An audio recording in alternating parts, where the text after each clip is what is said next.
Good morning, ladies. Happy Monday. Happy day one. However, I say happy Monday, and this workout can be done on any day of the week.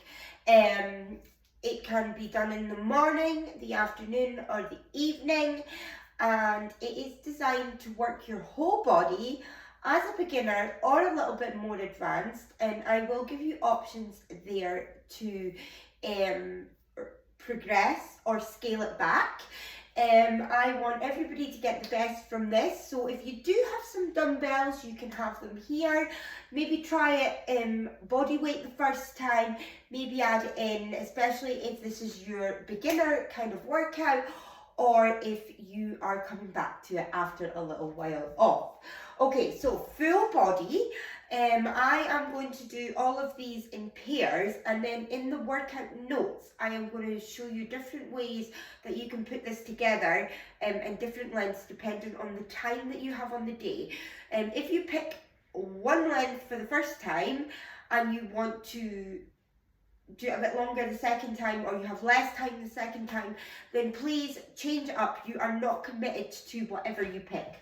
Also, I have the memory of a sieve. I am a midlife mother of 3 with a lot going on, so I will be coming back to my notes because I don't want to get anything wrong.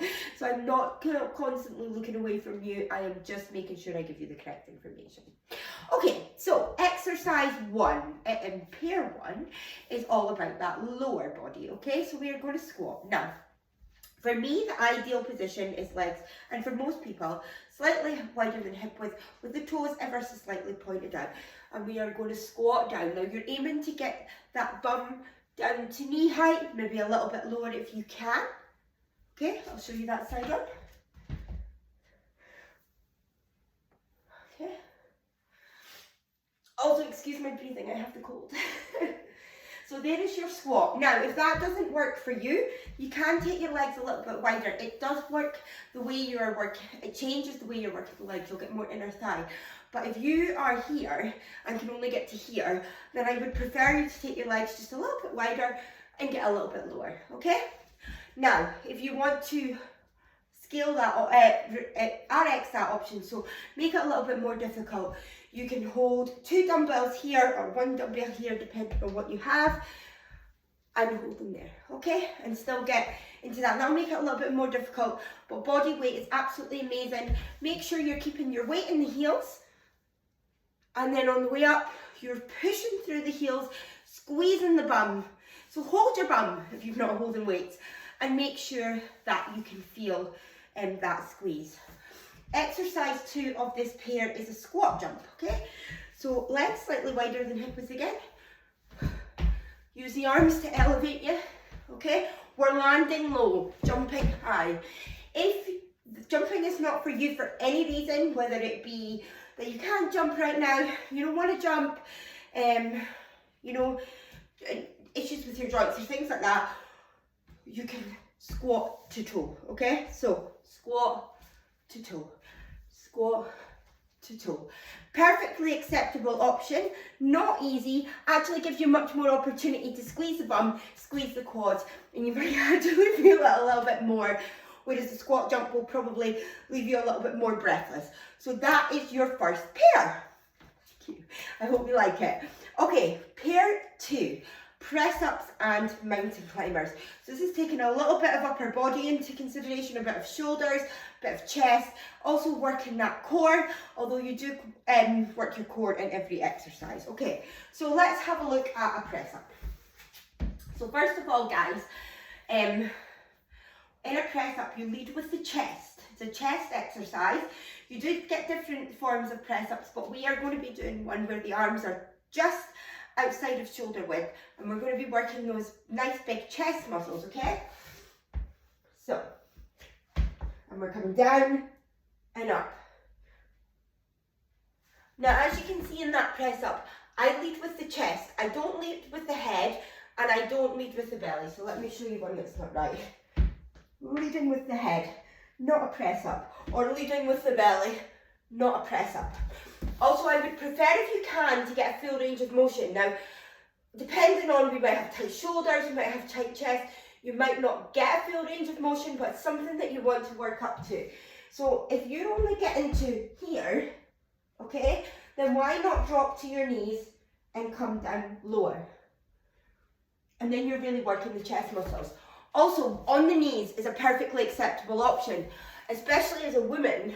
It takes longer to build up our upper body strength, and I do have a tried and tested method for building up to press ups on toes, but that's a different story for a different day, and it's something that we could work towards if we work together. However, starting on the knees is great, and then there's lots of little options to work up to that. Then we have our mountain climber.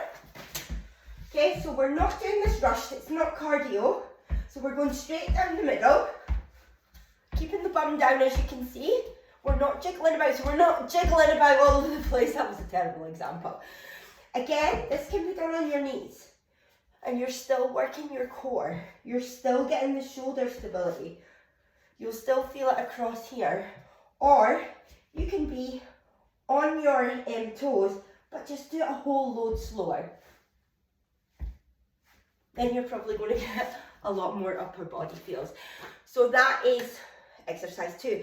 Don't forget, we do have workout notes to go alongside.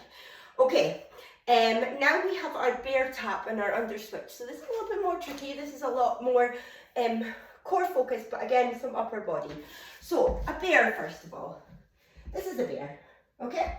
So if we're in a bear tap, we are going here. Okay, so we're tapping the opposite shoulder, and we're trying to stay as still as we can. Not that easy for everybody, okay? That is the highest option. If you want to, you can be with your knees on the ground. And just make sure you're sucking in your tummy. Imagine someone's about to bounce out the floor and smack you right in the tummy. So everything's engaged. If you want something that's a bit in between, you can go to a plank with a tap. Okay, because you can take your legs nice and wide there. It gives you a more stable base, but it's not quite as extreme as your bear tap. Then we have our under switch. Okay, so again, we're in that bear. We're going underneath. Okay, so let me come back to this side. As we bring our leg underneath, we lift our opposite arm and we hold it here. Now, options. Okay, you always have to come up off the ground a little bit, but you can take your leg under and sit your bum down. Okay, and then come back. I'll show you again on this side. So take your leg under and then sit your bum down. Okay, that is your scaled down option, which again is perfectly acceptable. I love a scaled down option, guys. Makes me happy. Okay, last 2. This is where we get our heart rate up a little bit. We have a skater and a sprint. Now don't let that scare you. Don't switch me off now, because again, I will give options, okay? So skater. Okay, so we're landing on one foot. Option, big step to the side, curtsy. Yeah? Takes out the impact, but still gives the same range of motion. And you'll still be working the full body. You'll still be getting the heart rate up, but you're not jumping. And the same with the sprint. So sprint is nice high knees. So look at this, guys. It's not this. It's nice high knees. If you cannot manage, you do a march. And give me a little core squeeze there, why not? So that is your exercises. Now, there's going to be different intervals, different ways to make this shorter and longer. I'm going to drop that in the workout notes. And then you can let me know what you try. Drop me a sweaty selfie. Let me know what you think. And enjoy day 1. Thank you.